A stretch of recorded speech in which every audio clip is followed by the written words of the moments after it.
There's a deeply strange, insidious, enthusiastic push as of late, led by those moneyed forces that have so wrested control of entertainment and popular culture, to deeply instill a paralyzing guilt and shame and self-loathing in those of European background.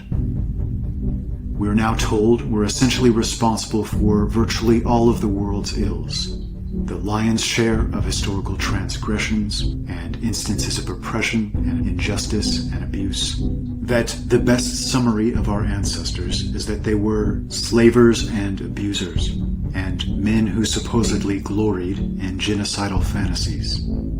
Young white children, especially, now have such sentiments drilled into their heads on a daily basis, in public schools and universities, by individuals they've been taught to trust, as they watch TV or movies, even now, in many cases, at home, by their own parents, who've been similarly conditioned for many years now. To the extent that many of these are incapable of even conceiving of their ethnic background or heritage without feeling disgust, anger, disdain, or revulsion. All of this, broadly speaking, is a lie, an immensely draining lie.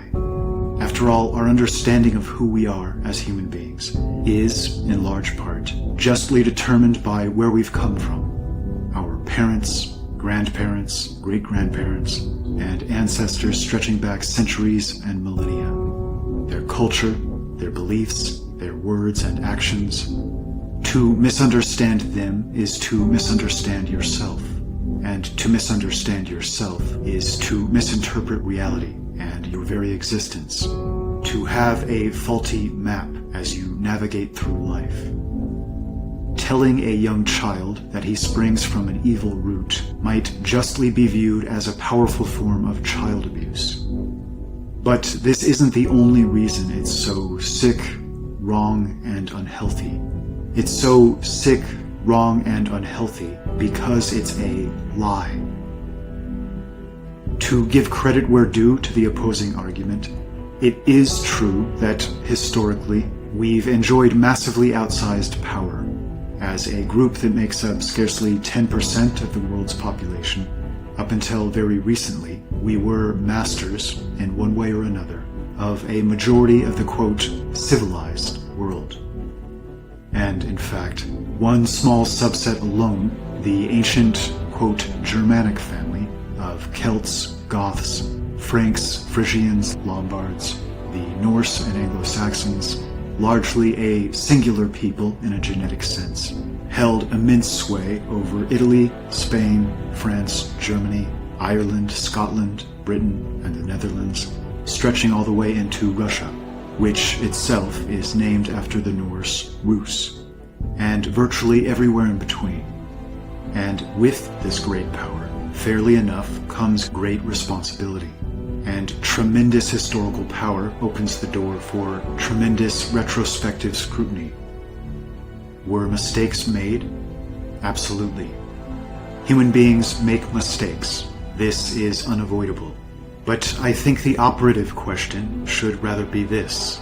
If the places had been switched, and it had been another people wielding this immense power, perhaps one of the non-white groups being taught to be so angry and so deeply resentful in our age, would they have done better in these regards?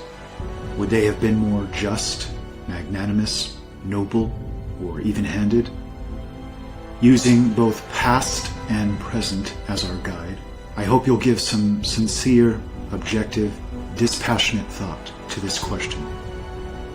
I think it's fair to say that no people has devoted so much of its time, energy, and wealth to the attempted betterment of other peoples and nations. It's all but impossible for me to imagine another people so completely relinquishing their power, fighting entire wars that nearly tore their nations to pieces over issues like slavery, instituting policy after policy that makes life measurably worse and more difficult for their own sons and daughters, to hopefully make them slightly better for those of other peoples. Much of this shouldn't be cheered, as it's a result of shrewd, subversive, strategic indoctrination and brazen dishonesty. and the aggressive and unfair dishonoring of one's ancestors should always be viewed as both disgusting and unfortunate. But if nothing else, much of it arises from a good place, from a unique desire to do or be good, according to our prevailing definition of that term. To those of a European background listening to these words, especially young folks, let me tell you a little something about who you are and who your ancestors are. Because if I don't, at this point in time, it's all but certain nobody else will. You come from the Indo-European language family, a language spread by those who came before you to everywhere from India and ancient Persia and Greece, to Italy and North Africa, to Rome and Britain and Scandinavia, and virtually everywhere in between. You almost certainly spring from one of three major haplogroup lineages, one of which covered vast distances to the east, one of which created a vast seagoing empire and settled along coastal territory to the west, and the other largely hailing from the north, creating three offshoots of a tree that would go on to spread its branches across the entirety of the world. You come from a lineage of pioneering, adventurous, masterfully creative, and incredibly capable peoples, always striving, seeking new horizons. From the great sailors who first circumnavigated the globe and painstakingly charted the land, to Lewis and Clark, and the great and hardy men who led the first expeditions to the poles.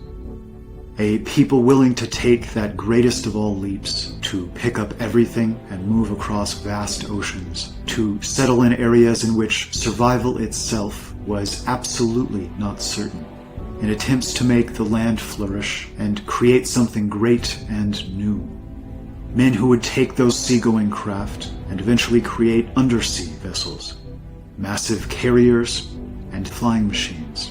A technology that must have been seen as impossible magic just a few generations ago, which is now ubiquitous and allows any man, woman, or child to go virtually anywhere on Earth in a handful of hours.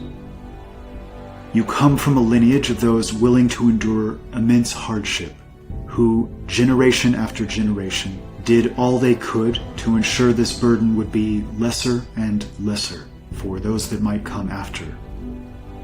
A lineage of great, seemingly unstoppable warriors, from the Spartans' last stand at Thermopylae, to the Goths and Romans joining forces to beat back the Huns in the massive Battle of the Catalaunian Plains, in which one of the greatest leaders in history very willingly paid the ultimate price for his brave leadership on the field, being felled in the front lines by a Hunnic javelin, to Charles Martel, the Hammer, and the Battle of Tours, and approximately 700 years later, the Battle of Las Navas de Tolosa, in which a small force of European knights took on an Islamic force far larger than their own in brutal hand-to-hand fighting.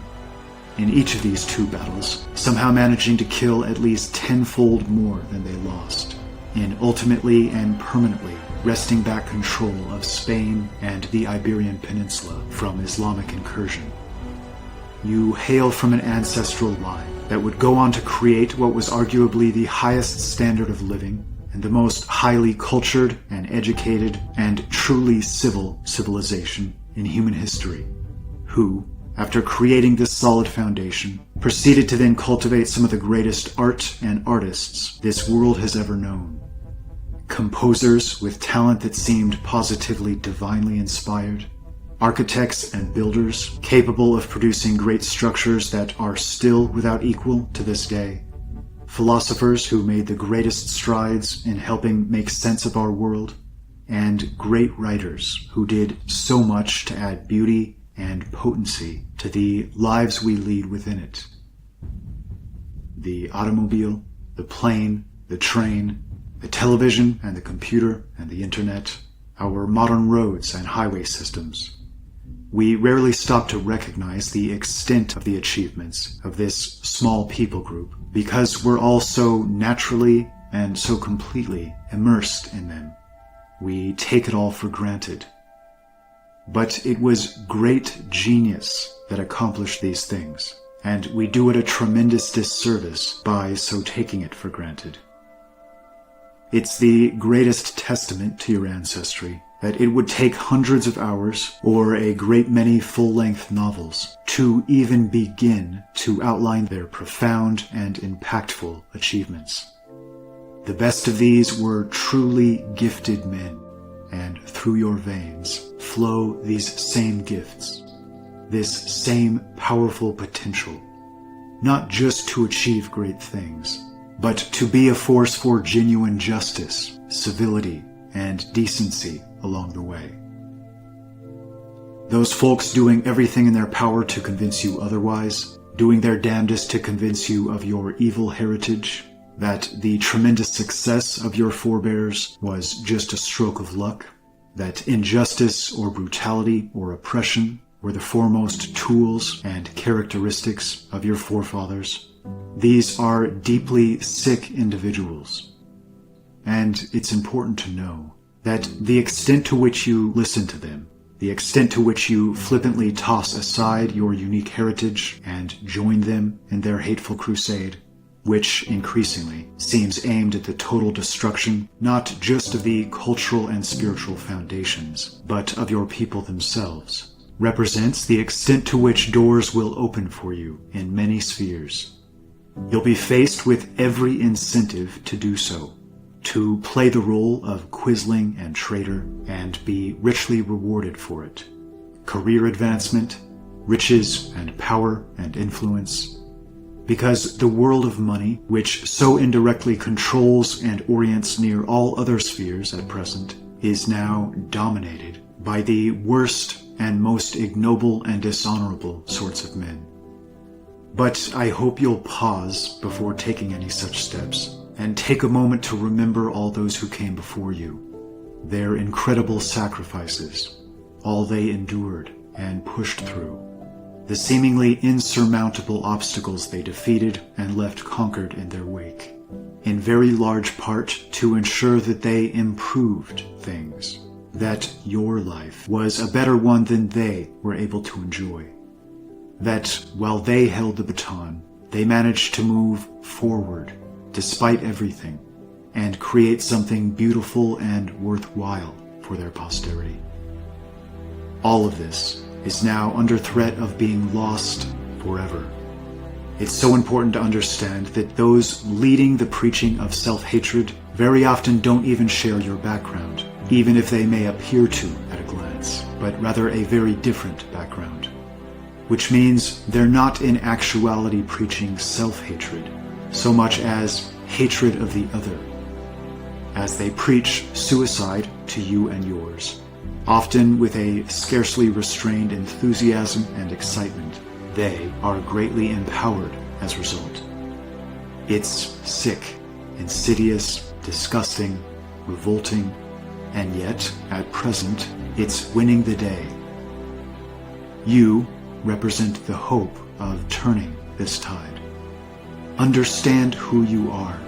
Understand where and who you come from. And be courageous. Refuse to be dishonest and mindlessly mouth the words you're being so pressured to speak. If you care in the least to prevent all of this from disappearing forever, strive to prove yourself equal to those who came before you. If the storyline of these preachers of hatred should win the day, it's not just Western civilization and culture that will disappear forever. It'll be an extremely dystopian future for all.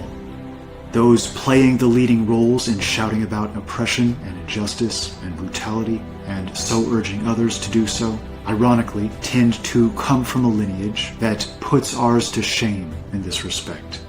From a lineage that seemed to pioneer and master the slave trade, the drug trade, nation and culture destroying usurious banking and human trafficking, and even relish in these things, with, quote, religious books that encourage such activities.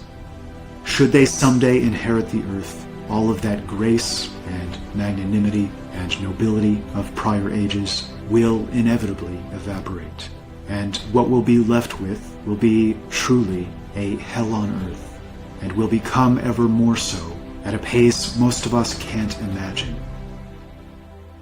To repeat, you are not evil, nor were the men who came before you, but you are locked in a battle against evil. Whether we like it or not, this is the hand we've been dealt. I'm only asking you to begin to recognize it, and if possible, to please join me and take up the fight in whatever form or fashion you're able. It's no exaggeration to state that our future entirely depends on it.